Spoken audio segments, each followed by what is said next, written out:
Yay. Okay, so I finally saw Howl's Moving Castle. Now, originally what I was hoping to do was sit down and do like a reaction.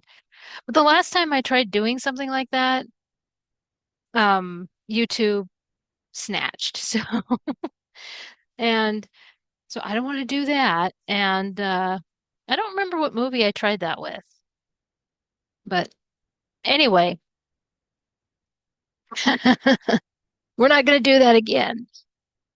Anyway, so I decided what I would do is a review, you know, uh critique Howl's Moving Castle and let you know what I thought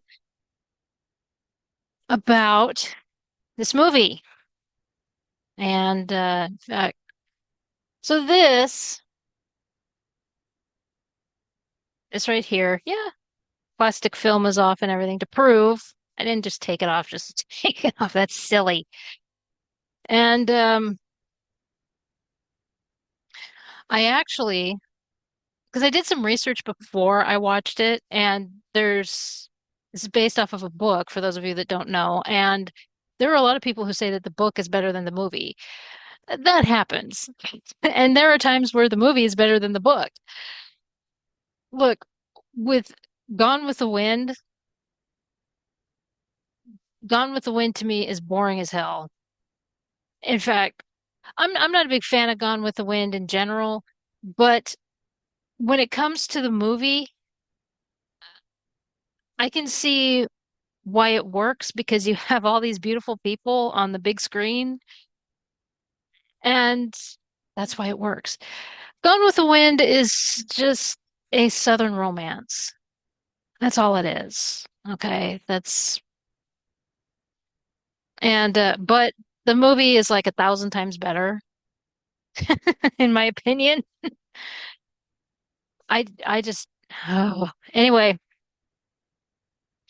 but I am interested to read this book. I really want to read the book because I was looking it up and it was published in 1986. And so, which doesn't surprise me. I actually, let's put this back here, put it right next to Cowboy Bebop. I want to get the book for Flight of Dragons, that one right there. And apparently it's out of print, but you know, oh, good heavens. I think, oh, who's the guy? Peter Davidson? Does it say on the back? Go off track a little bit. Oh, let's see. Peter Dickinson. Oh, I was way off. Claimed book. Yeah, Peter Dickinson's a claimed book. And so, yeah. So I would like to have that book and read the book and see how different it is from the movie. And so I like doing that. I like reading. I don't think people realize just how different the books are for 101 Dalmatians. And yeah, they're way off. Cruella de Vil is married, by the way. Yeah, just thought I'd point that out. Anyway, so yeah, I want to give my review on Howl's Moving Castle.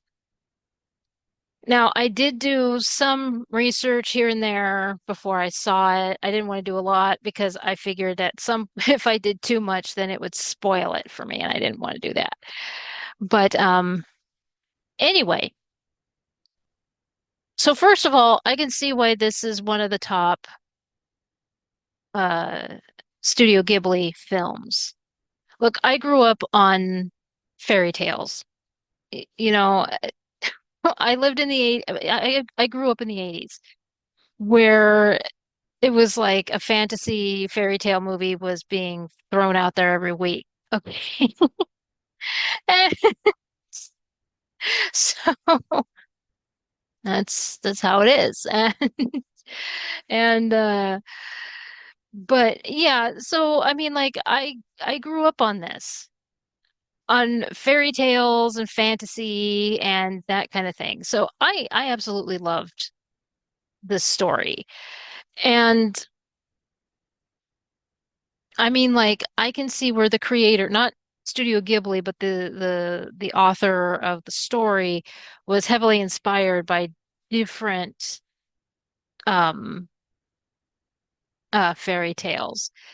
And I was having a blast. I was having an absolute blast watching this movie. And now I was I was seeing these reviews where they were saying, well, this story goes nowhere. It's mediocre, it goes nowhere, and it's just the plot lacks, it's lacking and all of this. And I'm like, it's an anime for kids. First of all, let's just cut the bullshit. It's an anime for kids. All right. It's Studio Ghibli anime for kids. All right. And I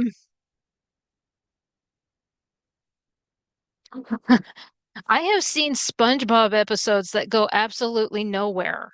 Okay. And I like SpongeBob, but and there are Adult Swim episodes that people will laugh their heads off, and I'm thinking, are you on drugs right now? Are you tripping out on crack? What is going on? The fact that they are laughing and defending these episodes, like Aqua Teens. I like Aqua Teens. I'll be honest. But there are times where the episode goes nowhere and they're laughing and defending it, and it's like, but you're going to attack this this Studio Ghibli movie that has a plot, a solid storyline that is going somewhere and went somewhere. And please explain to me, because I would love to know. I would love to know where you were going with that. Because no. All right. Oh my gosh. Oh, geez. I mean, there was one comment that I saw where they said that it was that Howl's Moving Castle was was so childish and meaningless. Like he was falling asleep watching it, and I was like, "This isn't Berserk, okay? This isn't Akira. What were you thinking? This is Studio Ghibli. Are you lost?" Yes, this is set in wartime. There are war scenes, but this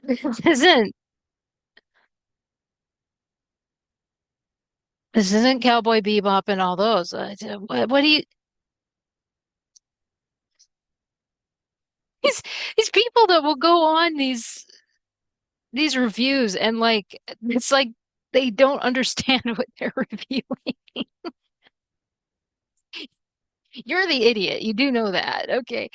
Anyway, I'll defend it because I will defend these things even if I will be disappointed in it because of the fact that there are these people that they will say things like that. It's like, this is meaningless. I fell asleep. And it's like, meaningless how?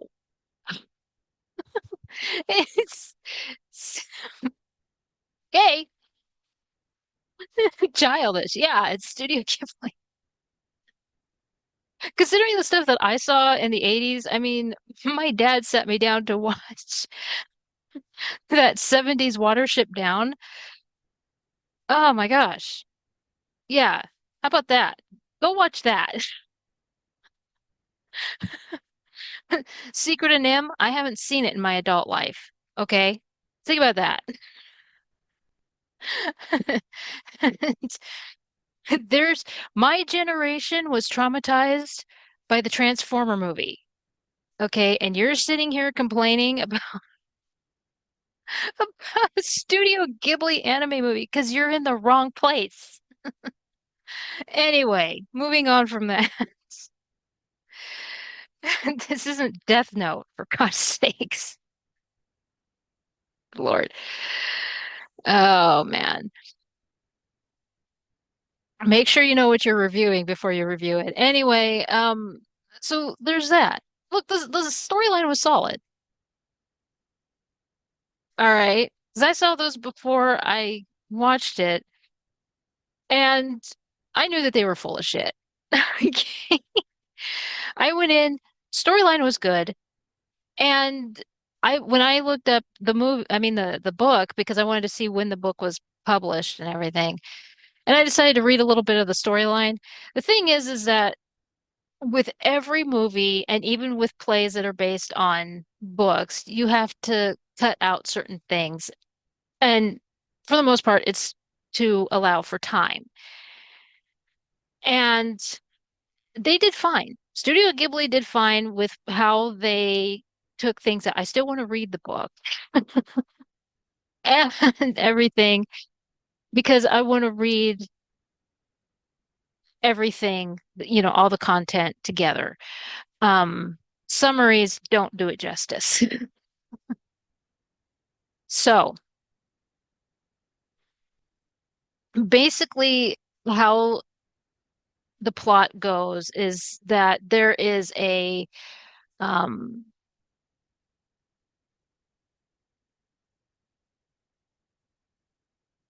there's a hat shop owner named Sophie, and she received or inherited, I should say, she inherited this hat shop from her dad who has passed away.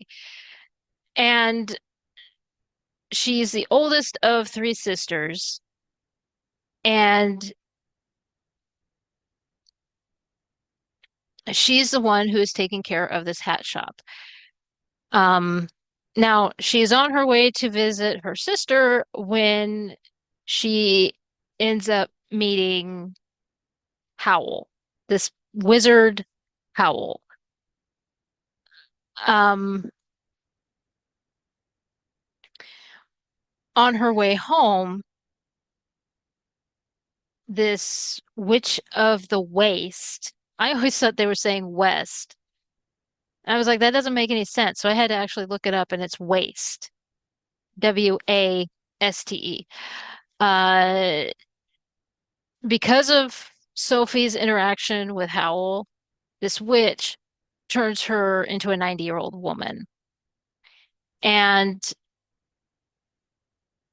she decides she wants to break the curse. And so she decides to leave home and go to the countryside. That's where she meets this living scarecrow that she calls Turnip Head because his head is a turnip. And he she says to ask her for assistance, find a place for her to stay, and that's how she ends up in Howl's moving castle. And she meets up with Markl, who is Howl's assistant. She also meets Calcifer, who is a fire demon, and she becomes Howl's cleaning lady. And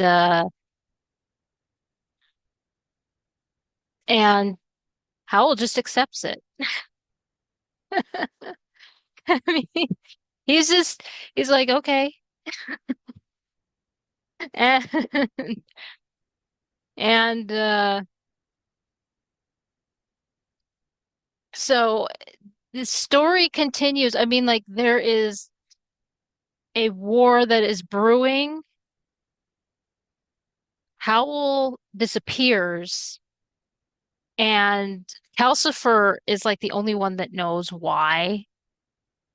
And so, because I don't want to give too much away, I try not to do that. But so Calcifer is the only one that knows why. There are other things that are unveiled, slowly unveiled throughout the movie. And then as the war breaks out, that's when everything is brought to light. So, um,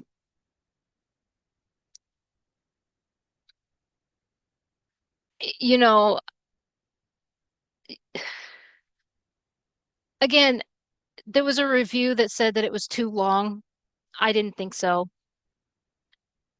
I mean, it was like 2 hours long. I have known, let me say this, I have known hour and a half movies that throw everything at you all at once. And it's like you're sitting there like, what just happened? I still don't think, you're sitting there and you're like, okay, but was everything taken care of? And you're sitting there trying to fit the pieces together and you're like, I don't think, what did I just watch? With this movie for 2 hours, everything was fit together. I mean, everything was constructed perfectly. Okay.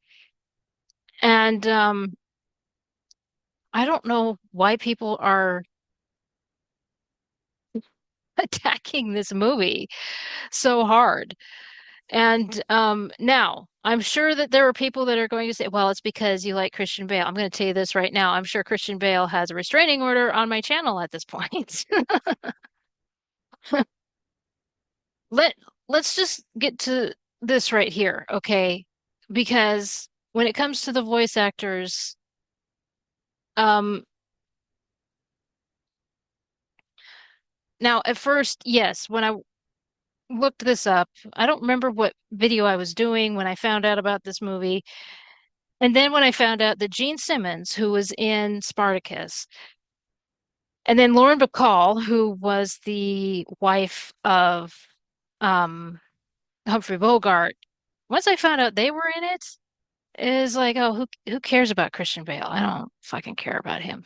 I do, but but it's Gene Simmons and Lauren Bacall. Holy shit. I mean, that's a big deal. I'll care about him later. So, we're going to talk about the voice actors in this particular in the English dub version. Okay. So, now and we'll talk about Christian Bale last. And because I have some things that I want to say about that. So, Gene Simmons and Emily Mortimer voiced Sophie. Okay, so Emily Mortimer played young Sophie, and Gene Simmons, of course, played old Sophie. And I'm not going to get into Gene Simmons. I will list everybody in the description box for you so you can look them up. And Emily Mortimer, I looked her up before, and she because I don't want to say the wrong thing.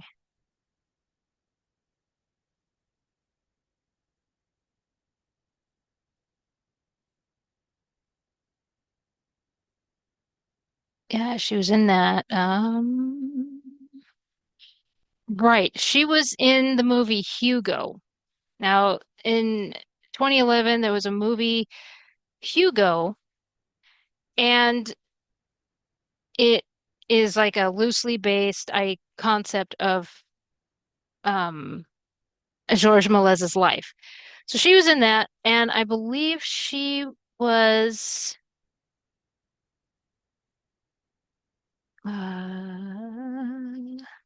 she was the one chosen to be in Mary Poppins Returns. Is she the one?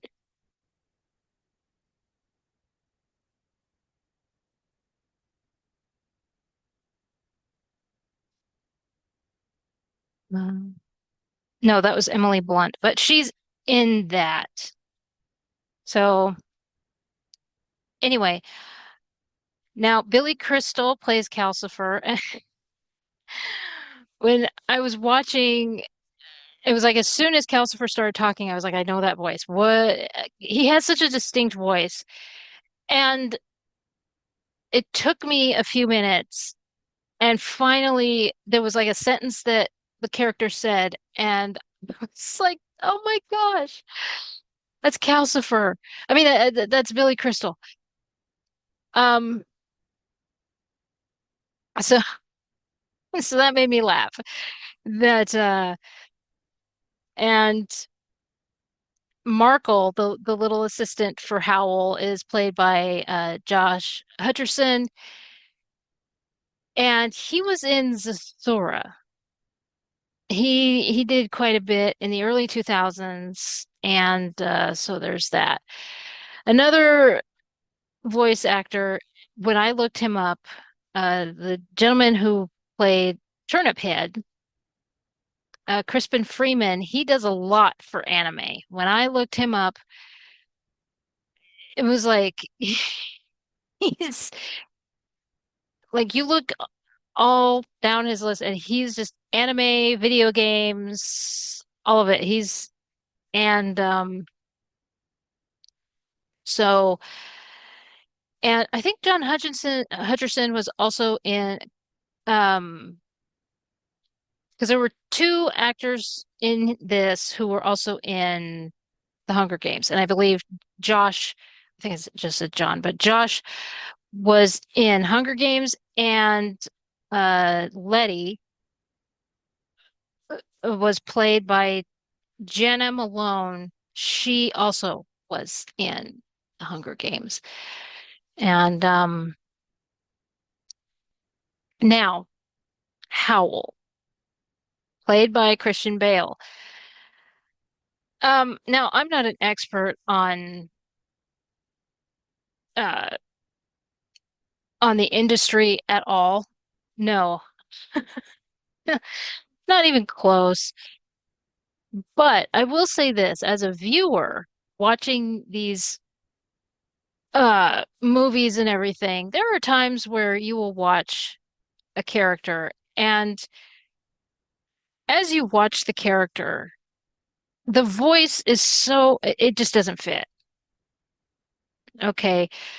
Now I know with anime, or not just anime, it's with a lot of these movies when they have a particular dubbing for different countries, there's a particular actor that just works with that character. I see it in the comment section all the time. They're like, well, you need to look at our country's dub and hear that particular actor and hear how they sound. And I see it. And I have listened. And and you're right. You know, it's fun to listen to other dubs and hear those actors and actresses and how they sound.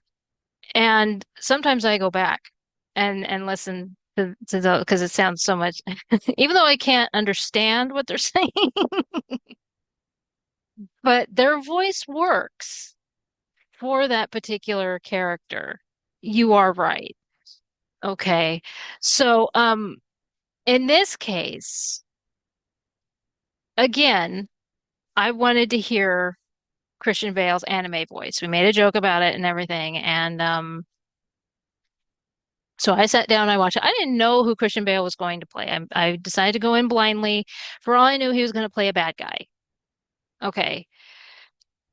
So he plays Howl. And as soon as he started talking, as soon as the character started talking and everything, and as the movie was going along, it was one of those moments where it was like this this fits so well. His voice works so well. Why isn't he doing more voice acting? Damn it. Because look, I have told people that Christian Bale voiced a character in Pocahontas, and it's like they just don't want to believe me. And it's like, yeah, he voiced Thomas. Now, to be honest, anybody could have voiced that character. And because it's almost like he was just reading the lines. And sorry, I got to speak truth on this one. And so I can fully understand why people don't believe that it's him. That they believe that the first time he ever voiced a character was with the Batman video games. And like this, when watching this particular character, like the character is supposed to be so elegant and regal and like this beautiful character. And yeah, it works. Think of it this way, before you think I'm ass kissing, again, he probably has a restraining order on my channel, whatever. And think of it this way. Okay, when you hear Puss in Boots, okay, can you hear anybody else voice that character? Can can you anybody else? No. It has to be an Antonio Banderas. That's what I'm talking about. Okay. There are just those particular actors who are chosen, and it, it's like they just fit. And to me, when I was watching, Christian Bale just fit Howl. And along the same lines as with, you know, Great Mouse Detective is one of my favorite animated Disney movies. And when they picked him, I'm not sure if they realized just how well he would fit with that character, but he does. You know, here's a guy that was the, I don't want to say king of horror. I think that goes to Boris Karloff, but you know, he's right up there. And so here's a guy that played these villains in Hollywood for so long, and then he voices a bad guy in and and he made it work so well. Not only did he voice, he sang. I mean, he was that soundtrack basically. I know that there were others that were part of the soundtrack, but you get the idea. And but anyway, I hope all that makes sense. And there are just those certain people that these characters come to life, and nobody else can play. Antonio Banderas is Puss in Boots, you know, just like Vincent Price is uh Radigan, and Tom Hanks and Tim Allen are Buzz and Woody. You know, you could continue to go down the list, and you know what I mean. It was the same with Howl. You know, when the movie was over, I was like, you know, here's this character that's supposed to be beautiful and elegant, and there's just something about Christian Bale's voice that you get that. And no, I'm not ass kissing. I know that other people think that too. Yeah, he's a classy son of a gun. So just, you know, I'm telling the truth. I'm telling facts. Anyway, so with that said, in closing, I loved this movie. I really did. One of the other things I want to point out is that the backdrops in it, there were several backdrops, like when they were showing the seaside. It reminded me of Kiki's Delivery Service. And because there's a scene in Kiki's Delivery Service where she ends up at that apartment. If my memory is, it's been so long since I've seen Kiki's Delivery Service, but I remember where she arrives at this, she gets like a new apartment or something, and she opens up the window blinds and she's looking out and you see the like the riverside or whatever. So you see the water and the boats going out. It reminded me of that. Now, I don't know if Studio Ghibli pays homage to their past movies. I know that George Lucas did that a lot, where you would see Star Wars and Indiana Jones, and in LucasArts games, you would see, all over. They would do all that kind of stuff. And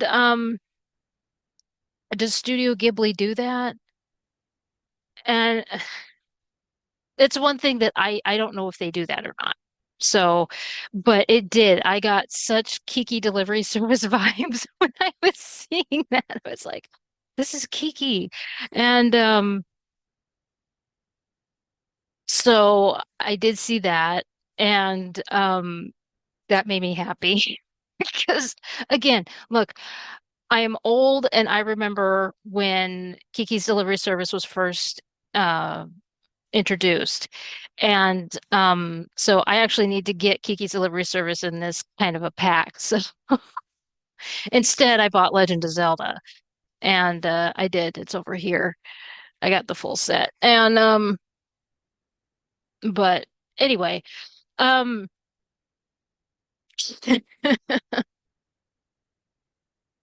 but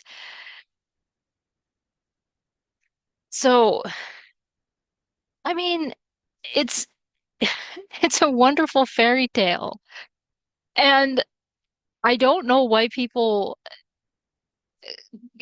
they trash it so much. I thought it was beautifully done. You have this good versus evil and everything. I mean, why is it such a problem to have the good versus evil stories? Why is I don't know. I don't know why that has to be a problem now. But um I loved the characters. The voice actors were fantastic in the English dub anyway. I know that these are there were other voice actors and everything. I mean, as soon as Billy Crystal came on, I was like, "Oh my gosh, he's in it." I had no idea. I knew about Gene Simmons and Lauren Bacall, when I looked it up and everything. And because at first it was, like I said, I've said it before in this video. At first it was all about Christian Bale because me being a fan. And then once I saw Gene Simmons and Lauren Bacall, I was like, oh, you know, push Christian out of the way. I don't care about him. These two are everything. I think it's great that they got those two golden age of Hollywood stars in this movie. And so yeah, I had a blast watching this. I really did. It took me back to my childhood watching the fantasy movies and fantasy cartoon movies and everything. So I I can't say anything bad about it really. I want to read the book and see what it's like. And but so anyway, I'll close up here.